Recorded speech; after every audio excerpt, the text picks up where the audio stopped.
Wonderdog by Jeremy Opperman. I found myself reflecting on the extraordinary gifts that I'd been given in the form of my guide dogs. Ronnie, now with me for 4 years, preceded by Gatsby, and before that, the late, great Barclay. The reason for this sentimental jaunt is that I have just read a terrific book, Thunderdog, by Michael Hingson, cleverly capturing one's attention immediately by mentioning in the foreword that the publication coincides with the sad passing of his memorable guide dog, Roselle. Thereafter, one is gripped by the story of how Roselle guided Michael down 78 floors of the North Tower during the attack and destruction of the World Trade Center on 9/11. Afterwards, more impressively, guiding Michael through the drenched and crashing chaos of the lobby and out into the apocalyptic scene outside, which included the explosive debris of the collapsing South Tower.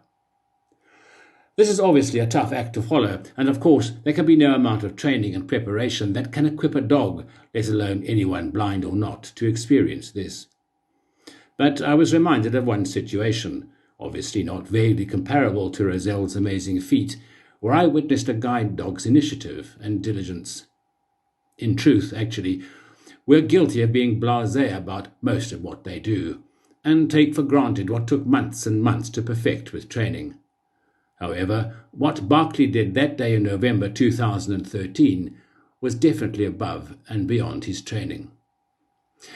"How are you going to get home?" said my client, as I weighed up my options for going home from town that day.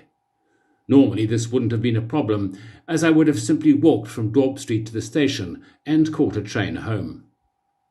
But today I had totally failed to consider a massive strike and march by Kusatu through town, scheduled for that afternoon.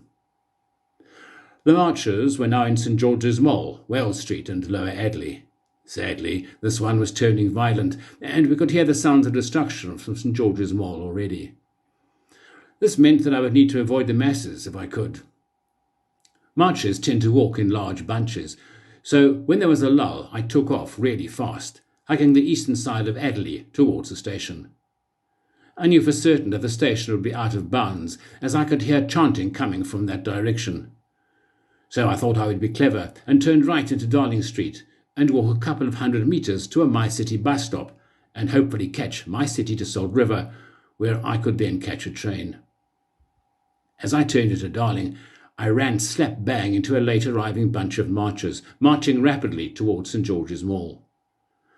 It was like no experience I've ever had before or since. A body of several hundred people walking with purpose in one direction has a mass of its own and inexorable momentum. We were literally swept along, except that I was trying to go across their stream at 90 degrees to their direction. I had no appetite to join the destructive mob in St George's Mall. I must point out here that, strangely, I did not feel frightened, despite the pace and the martial chanting. The marchers were not interested in me at all and ignored me completely. I was, however, very disoriented and literally was not sure exactly where I was. I raised my voice and said loudly so Barclay could hear, "Station, boy, station." Barclay simply took charge. He powered forward and turned fully 180 degrees. I thought he was confused and nearly tried to correct him, but I kept quiet and realized that in the throng we had both been turned around and were now facing the cathedral.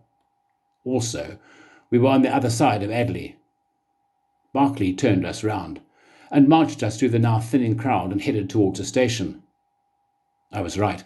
The station was chaotic, with no possibility of entering or catching any trains. I wonder if My City will be running, I thought. Usually I walked to My City terminal, through the station and then across the car park towards the civic centre. But that route was out of the question, with the station full of angry marchers. The only option would be to walk along Adley towards Herengracht and cross Hertzog Boulevard towards the Civic.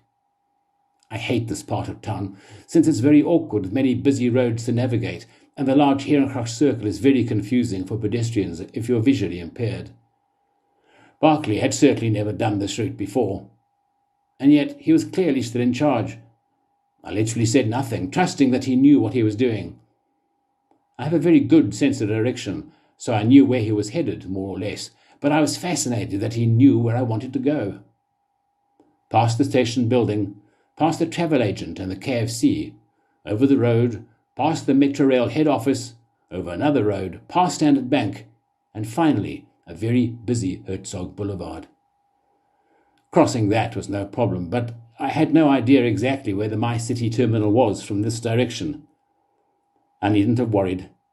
Barclay, drawing on heaven knows what inner guide, carried on without hesitating straight to the terminal. Barclay worked with me from November 2007 until September 2015. He died on the 14th of May 2018.